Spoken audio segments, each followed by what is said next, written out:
Vérissure, le numéro 1 des alarmes en France. Rendez-vous sur vérissure.fr pour votre demande de devis gratuit. Vérissure présente. Sud Radio, le numérique pour tous, Vanessa Pérez. Bonjour et bienvenue dans ce nouveau numéro du numérique pour tous. Et aujourd'hui un numérique pour tous spécial salon de l'agriculture, puisque l'édition 2023 vient tout juste de fermer ses portes à Paris. Et au programme et dans un contexte de réchauffement climatique, nous allons nous interroger pour savoir comment le numérique peut accompagner nos agriculteurs. Est-il une solution pour répondre aux enjeux du manque d'eau qui va pénaliser nos cultures d'ici les beaux jours, et comment notre alimentation va changer sous le poids du réchauffement climatique? C'est ce que nous tenterons de comprendre avec nos invités. Le numérique pour tous spécial salon de l'agriculture, c'est tout de suite et c'est sur Sud Radio. Sud Radio, le numérique pour tous, Vanessa Pérez. Et aujourd'hui, un numérique pour tous spécial agriculture pour mieux comprendre comment le numérique accompagne chaque jour davantage nos agriculteurs. Et pour ce faire, j'ai le plaisir d'accueillir notre premier invité, Olivier Messager. Olivier, bonjour. Vous êtes président et cofondateur de la société de conseil O2M. C'est un bureau d'ingénierie qui accompagne les entreprises dans le pilotage de leur transition environnementale. Alors Olivier, le salon de l'agriculture 2023 vient de fermer ses portes. Que retenez-vous de cette édition? Bonjour Vanessa. On voit de plus en plus apparaître la question du climat, justement, des impacts environnementaux. Ça s'accélère. Il y a une dizaine d'années, on en parlait très peu. Et aujourd'hui, on parle de carbone séquestré dans l'agriculture, même de carbone évité. Ça, c'est une bonne nouvelle. Donc, le sujet est pris en main aussi bien par les agriculteurs eux-mêmes et tout l'écosystème autour. Alors, Olivier, l'actualité annonce de véritables problèmes dans les semaines qui viennent au regard de la pénurie d'eau et l'absence de remplissage des nappes phréatiques. Il y a des initiatives déjà dont vous pourriez nous parler qui sont en train d'émerger? Alors, déjà, dans le monde agricole, ce qu'aime bien le monde agricole, c'est l'instabilité. Il fasse beau, il pleut, il fasse beau, il pleut. Donc là, ça c'est un sujet. Puis c'est sûr qu'il n'y a pas plu depuis plusieurs semaines. Il va falloir faire attention à ça, ça va s'accélérer. Donc il va falloir s'adapter à tout ça. Il va falloir être plus frugal dans les consommations d'eau, dans ses prélèvements et autres. Et puis on voit apparaître un certain nombre de solutions technologiques, des solutions aussi génétiques. On va travailler sur des plantes ou d'autres qui vont moins consommer d'eau et différentes pratiques agricoles. Donc ça bouge sur ces sujets-là, oui. Alors vous aimez bien dire que le réchauffement climatique, je vous cite, est plus difficile à vivre quand on a un champ que lorsque l'on est dans un bureau climatisé. Vous avez le sentiment que le véritable sujet pour accompagner les agriculteurs n'est pas forcément adressé? Alors ce que je vais exprimer par là, c'est que quand il fait des températures à 40-45 et que vous êtes dans un bureau, vous pouvez mettre de la clim et vous avez résolu le problème. Alors que l'agriculteur, lui, de son côté, il vit avec, donc il est obligé de le faire. Par exemple, l'herbe, elle arrête de pousser à partir de 30 degrés. Donc, quand on a eu des séquences fortes de chaleur récemment, il n'y a plus d'herbe qui pousse, donc ça va avoir des impacts. Alors que quand vous êtes dans un bureau, vous mettez un petit peu d'énergie, de technologie, ça vous permet de faire comme si rien ne se passait, ce qui n'est pas le cas de l'agriculture. Et vous considérez que le problème n'est pas assez bien compris? On devrait toucher de plus près un petit peu les problématiques terrain? Ce sont plutôt les personnes qu'on voit peu, les agriculteurs, ils sont sur les territoires, on en parle peu. Donc là-dessus, je pense qu'on a un petit peu déconnecté la réalité. C'est pour ça qu'on aime bien leur donner la parole sur Sud Radio. Olivier, donc on le voit, le numérique est de plus en plus présent dans le pilotage des fermes agricoles. C'est quoi le constat que vous faites sur l'appréhension du numérique dans le monde agricole aujourd'hui? Il doit être utile. L'agriculteur, j'en viens de ce monde, il compte jamais son temps. Donc grâce au numérique, il peut passer plus de temps en fait à suivre ses cultures, suivre ses animaux. Donc ça doit être à son service, il doit pas être esclave du numérique. Ça doit être aussi rémunérateur pour lui, ça doit le protéger, donc ça doit être plutôt serviciel et l'aider que d'être une nouvelle contrainte par rapport à ça. Donc il y a beaucoup d'initiatives sur ces sujets-là. Faut que le numérique reste ouvert. Pour moi, il doit rester quand même scientifique et être un vrai outil d'aide à la décision. Alors certes, il monte en force, mais vous n'avez pas le sentiment qu'il y a certains agriculteurs qui vont être laissés pour compte dans cette transition? Au-delà des parties hard, c'est-à-dire il y a quelques zones blanches sur les territoires pour pouvoir avoir accès au numérique. Je pense que ce qui est important, c'est que l'agriculteur puisse créer de la valeur au travers en fait de ce qui va rentrer comme information et dans le numérique, que ça soit pas complètement centralisé auprès de grandes entreprises, qu'elles soient françaises ou même internationales, qui vont s'accaparer la création de valeur sur la partie numérique. Alors Olivier, tout de suite, je vous propose d'écouter le témoignage de Madame Anne Aublin qui pilote une ferme dans le domaine de l'héliciculture, c'est-à-dire l'élevage d'escargots et plus précisément de petits gris. Anne Aublin, bonjour, on est ravis de vous avoir parmi nous aujourd'hui et on aimerait vous entendre. Alors déjà, dites-nous un petit peu le marché de l'héliciculture, donnez-nous quelques chiffres pour que l'on comprenne bien et qu'on puisse fixer les choses. Alors le marché de l'héliciculture, ça correspond à peu près à environ 15 à 20 000 tonnes d'escargots consommés en France, 15 à 20 000 tonnes vifs, l'équivalent vif, dont le plus gros est en fait importé des pays de l'Est. C'est du ramassage qui a lieu dans la nature depuis des dizaines d'années. C'est une tradition dans ces pays-là. Et en fait, l'héliciculture correspond qu'à 1000 tonnes de ce marché. Donc finalement, c'est très peu pour l'instant, mais on souhaite que cela se développe, malgré les changements climatiques. Et vous, concrètement, donc votre exploitation génère à peu près combien d'escargots par an ? Donc dans notre exploitation, on fait entre 30 et 35 tonnes d'escargots. Une partie qu'on va vendre cuisinée et le reste qu'on va vendre vif. C'est à peu près 2 millions d'escargots par an. D'accord. Et la consommation, elle est stable, elle a augmenté ? Comment elle évolue depuis ces dernières années ? Ces dernières années, elle est assez stable. On a perdu quelques clients il y a une trentaine d'années, puisqu'il y avait une partie du marché en fait qui était des escargots qui étaient ramassés, autoconsommés par vous et moi. En France, dans la nature, les gens ramassaient des escargots et les préparaient eux-mêmes. C'est une tradition qui s'est un peu perdue. Donc, on a perdu un petit peu cette part de marché. Alors justement, pour pouvoir accompagner votre entreprise et notamment son éco-conception, vous êtes passé au numérique. Dites-nous concrètement comment vous utilisez cet outil et à quoi il vous sert au quotidien dans la gestion de votre exploitation. Bien là, donc on a mis en place cette démarche d'éco-conception parce qu'on s'est rendu compte que nous ça fait 35 ans qu'on est installés. Le réchauffement climatique on le vit au quotidien. On voit bien, on a perdu. On met maintenant 4 mois pour engraisser un escargot alors qu'il y a 30 ans on mettait 5 mois pour engraisser un escargot. Donc on se pose beaucoup de questions à ce niveau-là. Donc notre démarche c'est d'éviter d'avoir un gros impact sur l'environnement. Donc, pour ce faire, avec O2M, on a mis en place cette réflexion.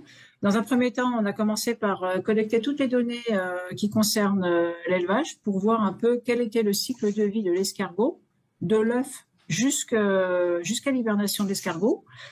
Donc, c'est un peu fastidieux. C'est pour ça que le numérique est quand même utile. Donc on a collecté les informations les plus simples, l'alimentation, tout ce qui correspond à la production d'escargots, l'alimentation, l'eau, les énergies, le gaz, le fioul, l'électricité, et puis aussi tout ce qui rentre dans la constitution des infrastructures. Là, c'est déjà un peu plus compliqué, du genre, on a pesé tous nos cadres, nos tables d'élevage pour la partie reproduction. Et puis dans un second temps, on a rendu toutes nos données au O2M. Donc un cabinet de conseil. Je rappelle, c'est un cabinet de conseil et dont le président est présent aujourd'hui autour du plateau. Voilà. Et puis on a essayé de voir un peu quel impact environnementaux on avait à travers ces données en termes de climat, de quantité d'eau, on vient d'en parler, de ressources minérales, de particules fines, etc. D'accord. Alors, Anne, parce que le temps tourne, en une poignée de secondes, le bilan justement de cet outil, il vous a permis justement de réajuster peut-être certains éléments sur le cycle de production des escargots, c'est ça ? Oui, voilà, pratiquement en fait, par exemple, pour l'alimentation, on s'est rendu compte que on avait quand même dans notre aliment sec une partie de soja. Or, le soja, le plus gros vient du Brésil, donc avec des coûts énergétiques importants, des gaz à effet de serre très importants. Donc maintenant, on est en train d'essayer de voir si on peut travailler d'une manière différente au niveau de l'alimentation des escargots. Merci beaucoup, Anne, pour votre témoignage. Alors, on le voit, Olivier, le passage au numérique, vous l'accompagnez. Et vous avez notamment développé un outil qui s'appelle Fermterix et qui permet d'accompagner le pilotage des fermes, qui permet d'accompagner les agriculteurs. Concrètement, cet outil, qu'est-ce qu'il permet ? Il est né de quel constat ? Non, comme ce qui vient d'être évoqué, le constat, c'était comment on aide de manière indépendante un agriculteur ou une agricultrice à bien piloter, concevoir sa ferme d'un point de vue de ses impacts. Donc, on rentre des informations. À partir de là, on est capable de modéliser qu'est-ce qui se passe si je mets du photovoltaïque, qu'est-ce qui se passe si j'augmente la durée de vie de mes animaux, de mes vaches par exemple pour le lait, si je passe sur de la nutrition animale ou de l'herbe par exemple 100% herbe dans les prairies. Et grâce à ça, ça permet de modéliser pour se dire à la fin mon produit est-ce qu'il a fait plus d'impact ou moins. Donc on développe le libre arbitre. L'indépendance, on reste breton, nous on vient de l'Ouest, donc c'est important pour nous d'être indépendants par rapport à ça. Après, on forme, parce que c'est important que les agriculteurs soient formés et remaîtrisent en fait ces sujets-là. Ça leur permet de calculer, de modéliser et de faire leurs choix en conscience et de lier la partie environnementale, la partie économique et les attentes. Alors il paraît même que l'on peut arrondir ses fins de mois, si on peut le dire comme ça, grâce à l'outil FarmTerix en partageant ses données. Moi, en fait, avant, l'agriculteur est producteur de matières premières, mais il est aussi producteur de données pour nous. Et l'idée, c'est qu'il produit de l'information qui va servir en fait à l'ensemble des parties prenantes et l'écosystème qu'il fournit. Et là, on le protège par rapport à ça. Ces données lui appartiennent. Et quand on a dans l'écosystème des besoins pour différentes raisons de savoir quel est l'impact environnemental d'une ferme, il est capable de reverser en fait justement à l'écosystème le calcul d'impact de ces données. L'outil a été vérifié par EcoCert, ce qui permet d'avoir des choses qui sont en fait normées et beaucoup plus stables pour l'ensemble des parties prenantes. Parfait, c'est rassurant. Alors pour conclure, Olivier, dans toute innovation, il est important de parler de la régulation. Et je sais que c'est un point qui vous tient beaucoup à cœur, la régulation du numérique par rapport à la protection des données des agriculteurs. Oui, alors nous, l'effort qu'on a fait depuis plusieurs années, c'était déjà de tout développer en France, de stocker en France. Aujourd'hui, les informations et les données sont stratégiques. On voit plein d'acteurs on parle de food tech, d'AG-tech, on ne sait pas trop ce qu'il y a derrière, donc c'était important. Donc ça, c'est quelque chose, la souveraineté de la donnée, au-delà de la souveraineté alimentaire, est importante. Et puis l'autre point, c'est que faut être vigilant, peut-être pas sur nos plateformes à nous, mais aussi sur les objets connectés. C'est qu'il faut que le numérique soit débranchable entre guillemets. On est dans le vivant. Si les machines sont en panne ou les objets connectés ne fonctionnent pas ou les mises à jour la veille d'une moisson, il y a eu déjà différents cas dans le monde qui se sont passés. Donc faut être vigilant par rapport à ça. Donc on voit aucune régulation aujourd'hui du numérique dans le monde agricole. Et ça, je pense qu'il va falloir que les politiques s'adressent. Merci Olivier de nous avoir permis de mieux comprendre comment l'agriculture emboîte à grands pas les outils digitaux pour accompagner son développement. Le numérique pour tous, spécial salon de l'agriculture, ça continue dans quelques instants et c'est sur Sud Radio. Vérissure, le numéro 1 des alarmes en France. Rendez-vous sur vérissure.fr pour votre demande de devis gratuit. Vérissure présente. Sud Radio, le numérique pour tous, Vanessa Pérez. Et aujourd'hui, un numérique pour tous spécial salon de l'agriculture. Et pour continuer, j'ai le plaisir d'accueillir Félix Bonduel, directeur général et cofondateur de la société Javelot, société qui se qualifie d'expert numérique du stockage de matières premières. Félix, bonjour. Alors d'abord, expliquez-nous quel est l'enjeu du stockage des matières premières agricoles. Bonjour Vanessa. L'enjeu il est simple, c'est que si on reprend les chiffres de la FAO, ils nous disent que 8% de tout ce que produisent les agriculteurs n'arrivera jamais jusqu'à un consommateur à cause de ce qui est perdu pendant le stockage ou la logistique de la production. Donc l'enjeu il est là, réduire les pertes de ce que produisent les agriculteurs. Alors pourquoi le stockage est un enjeu majeur dans ce contexte de réchauffement climatique qui menace notre agriculture? Expliquez-nous très concrètement. Il y a des enjeux énergétiques. En fait, ce qu'il faut comprendre, c'est que quand on stocke du grain en particulier, on a un certain nombre de risques, des risques qui sont connus, de moisissure, de germination, et un risque qui est un petit peu moins connu mais qui est majeur, qui est la présence d'insectes et le développement d'insectes dans les silos de stockage. Pour ça, on a deux solutions. On a une solution qui est curative. Les insectes se développent, on va utiliser des insecticides chimiques. Vous connaissez le contexte, évidemment, autour des pesticides. Moment, oui. Et globalement, on va vers une interdiction de ces insecticides. Alors, même si on ne pousse pas forcément pour ça, mais il y a une deuxième solution qui est préventive.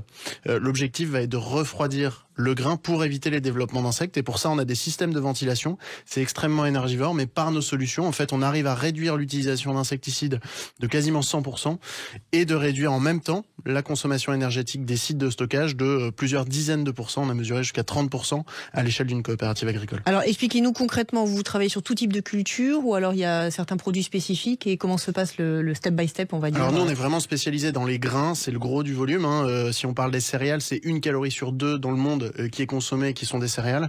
Donc on se concentre vraiment sur les grains. On va pouvoir ponctuellement travailler sur de la betterave rouge ou de la pomme de terre, mais notre spécialisation, elle est vraiment sur tous les types de grains. Ok, et donc vos silos sont concentrés ou alors vous les délocalisez par rapport à des gros sites de production? Alors nous, on n'est pas propriétaire de silos. On va aider en fait les propriétaires de silos, qui peuvent être des agriculteurs, des négoces agricoles ou des coopératives, à équiper leurs silos. Et on travaille aujourd'hui partout en France. On a 95% de notre activité pour l'instant qui est en France. On est en train de se développer développés. Dans d'autres pays européens, je pense à la Pologne, je pense à la Roumanie, je pense à l'Allemagne ou à la Belgique, mais on est en train de se développer partout en Europe. Et toujours sur les produits à grains, de préférence. Toujours sur le grain. Aujourd'hui, on surveille en France à peu près 10% du marché. Notre vocation, c'est de surveiller d'ici 5 ans 50% du marché européen. D'accord. Alors bon, votre solution est numérique, on l'a compris, et pourtant il y a un combat qui vous tient à cœur, et on le comprend aisément, c'est de vérifier et éviter un blackout. Olivier en parlait tout à l'heure, mais pour vous, ça serait quelque chose de dramatique par rapport à notre souveraineté alimentaire. Ouais. Alors le sujet, il est aussi de pouvoir, on parle beaucoup de souveraineté alimentaire. D'ailleurs, on parle du ministère de l'Agriculture et de la souveraineté alimentaire maintenant. Nous, on parle un petit peu de souveraineté numérique. Je pense que c'est important de pouvoir travailler avec des acteurs locaux.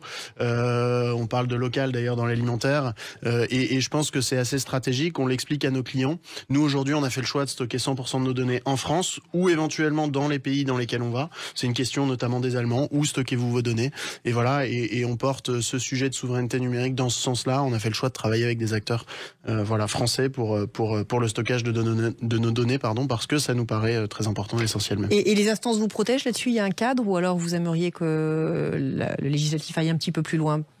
Alors il y a un cadre, ça fait beaucoup débat, mais aujourd'hui on s'estime protégé. En tout cas, on se protège. On fait des audits de cybersécurité, etc. Mais on se protège là-dessus. Ouais. Alors vous avez emboîté le pas du numérique. Quel serait le conseil que vous aimeriez donner justement aux agriculteurs qui nous écoutent aujourd'hui et qui sont peut-être un peu réticents encore, ou qui se disent j'y arriverai jamais?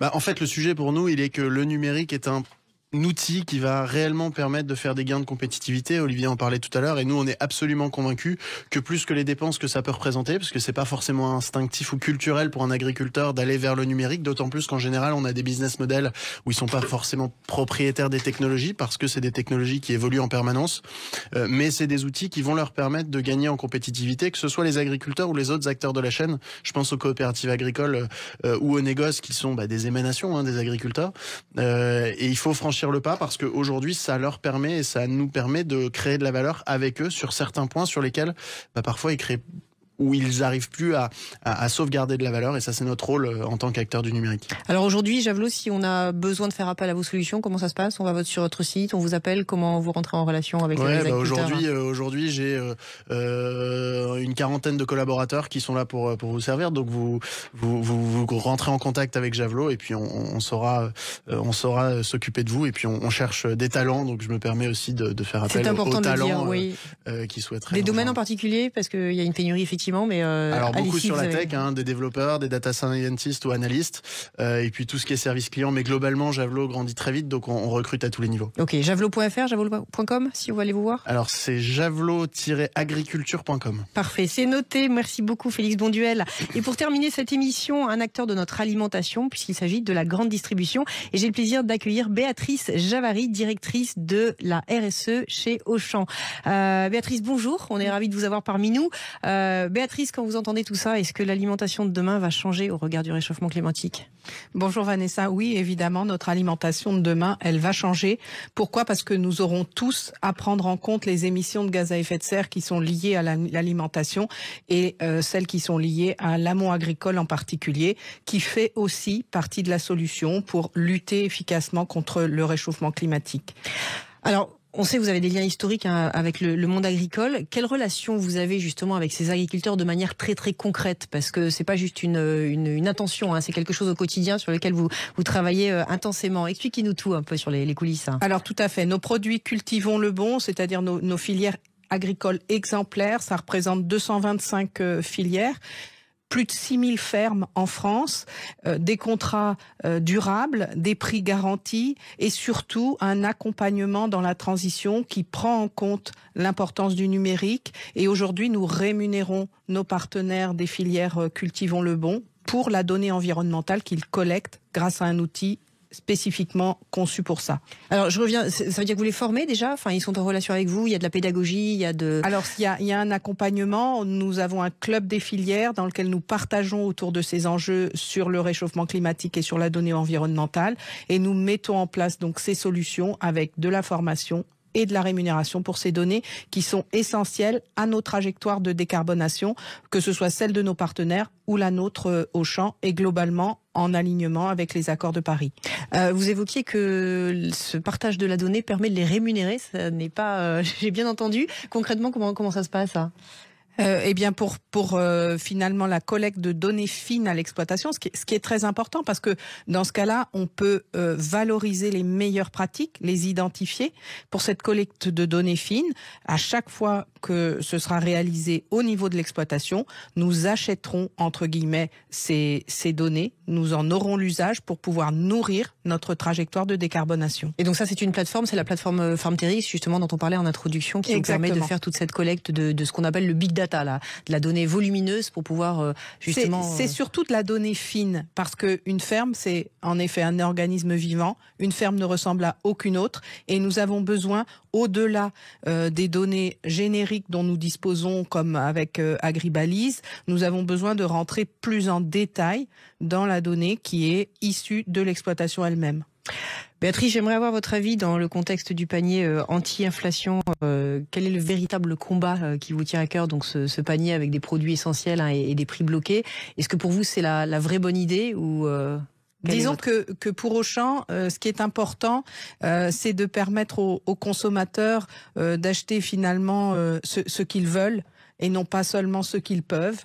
Et donc notre combat, c'est plus autour de la disponibilité et de l'accessibilité de produits bruts issus de nos agriculteurs français, des produits bruts qui permettent de à la fois préserver sa santé, avoir une bonne alimentation et contribuer aussi à la lutte contre le réchauffement climatique. Ces produits bruts, nous souhaitons qu'ils soient accessibles à tous les budgets, et c'est plutôt là que se situe le combat d'Auchan.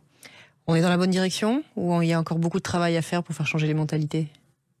De toute façon, on va avoir tous beaucoup de travail pour se mettre en marche et réaliser chacun notre transition. On doit le faire à titre individuel. Les entreprises le feront, les gouvernements, les pays le feront, parce que c'est un enjeu qui nous concerne tous, ce réchauffement climatique qui va nous impacter. Merci beaucoup Béatrice. Le mot de la fin pour vous Olivier. Donc on le voit, le numérique s'immisce de plus en plus et devient presque incontournable pour piloter de manière globale ces fermes.